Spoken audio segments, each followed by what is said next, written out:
Wake up! You're asleep at the wheel. I'm Josh Wheel, and this is our weekly review. And this week we are talking about Magneto by Cullen Bunn. Now, this book is written by Cullen Bunn, art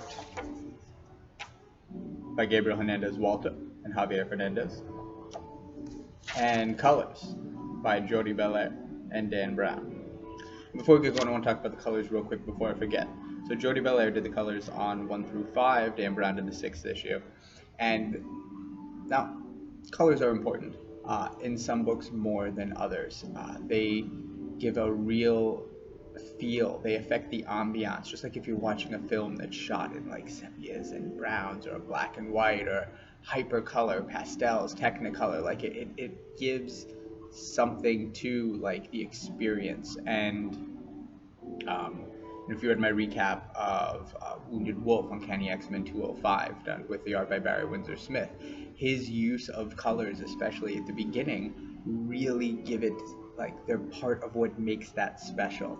And the colors on this, and you can even see just from a quick glimpse on the cover, these muted tones give it this kind of they give it this really kind of still quality, almost like a Southern Bastards, or in terms of films, it makes me think of like the movie Fracture with Matthew McConaughey and Bill Paxton.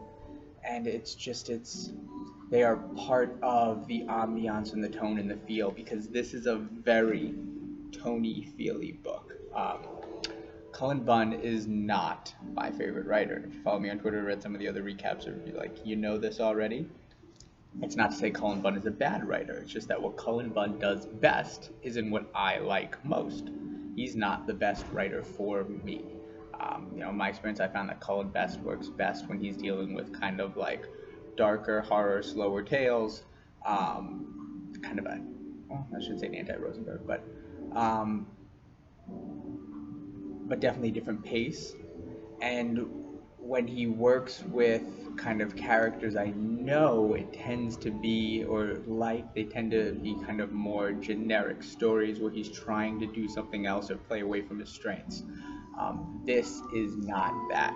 This is his chance to take a character that I know very well and that I like a lot, and to fit him into that tone and feel that is really Cullen Bunn's ballpark, like that is his strength. Magneto is a dark, conflicted character, and dark, conflicted characters work well in those slow horror tales. There's some interesting stuff he does here. The way the story works, Magneto is hunting down people who are responsible for the deaths of mutants. It's a very Magneto story. It also takes place in a very specific time in X continuity. Like, there's a little gap during the Bendis run of X-Men where Magneto just kind of disappears. He's pissed.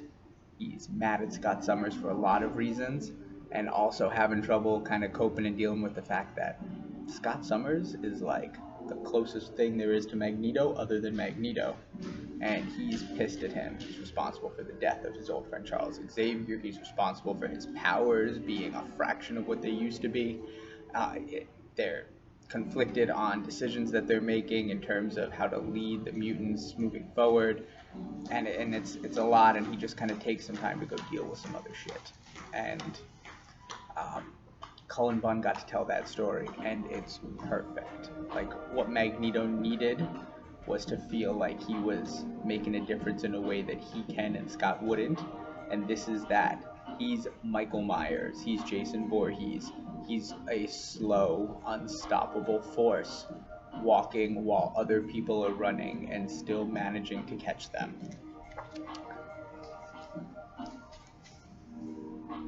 He is a horror movie character, and this is told like a horror movie, with the colors, with the shadows, even the way that they draw him with the shaved head, with the deep eyes, with the heavy eyebrows and the smirk. He wears it all, but he never stops being Magneto. Now, we go back and we find, at one point we see, that while he's doing this, he's creating a memorial to all the mutants lost, and we see names of mutants from the past, mutants we love, like Angelo Espinosa, and it's like, oh, Like, even if that mutant wasn't his, they were his. They were his people. He doesn't have to agree with them. He didn't have to even like them. But they were his people, and god damn if you were going to hurt them. And so he's this protagonist. You agree with him, but not with necessarily what he's doing. Maybe you want to some.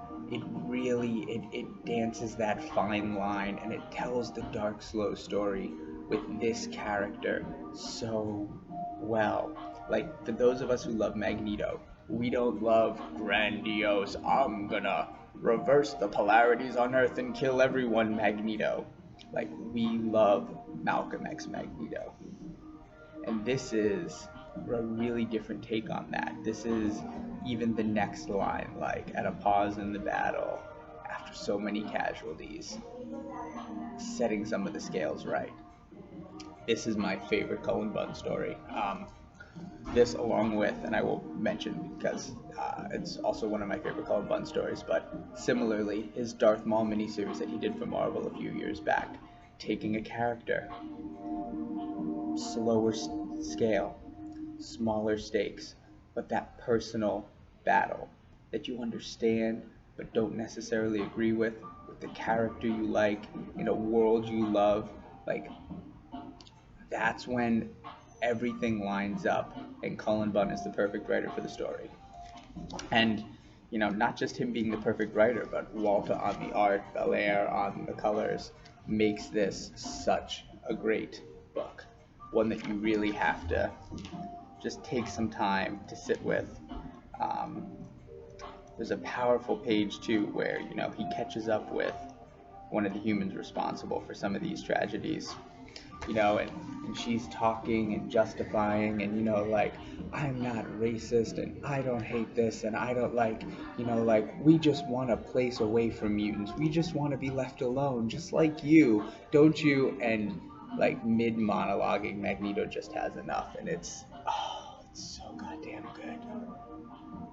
He's done. Which, you know, is a little bit of that commentary, too, that, you know, Cullen Bunn kind of has this interesting line because so much of his kind of story and feel, a lot of these things kind of, you know, they don't feel urban. They're not urban. He has this rural yet liberal understanding mindset that I think is really interesting, but it's got to be in the right place. Like, it just feels a little off in X-Men Blue, and it just feels a little off in these other stories, but here it just syncs up perfect. So I strongly recommend, if you can get a copy of Magneto Volume 1, Infamous, do so. Do so now. Read it. It is very, very good. Good comics. Good Bunn. That's all for today. I'll see you next week. I hope you enjoyed these reviews. If you do, hit subscribe, hit like, leave a comment, all those things that help me.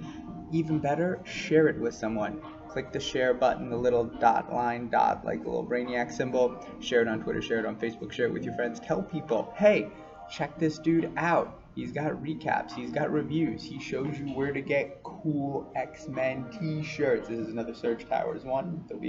There's a link for Search Towers already on the page. There'll be a link for this one coming up a few days after we post this review. But check it out, sleepatthewheel.com. Let me know if there's anything you want me to review. There's also that button as well. Homepage, sleepatthewheel.com. Donate for $1. I will make one of these videos for anything you want. Otherwise, have a great weekend.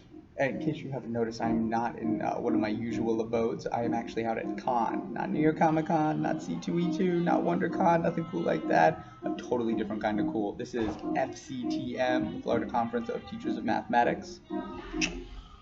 Right next to my Jubilee pin. Where in Jacksonville, Duval County, which is absolutely everything that Jason Mendoza makes it out to be, and so much more. That is the most accurate part of the good place. But that's all aside. So here from FCTM, I bid you adieu. So wake up, you're asleep at the wheel. Have a good one.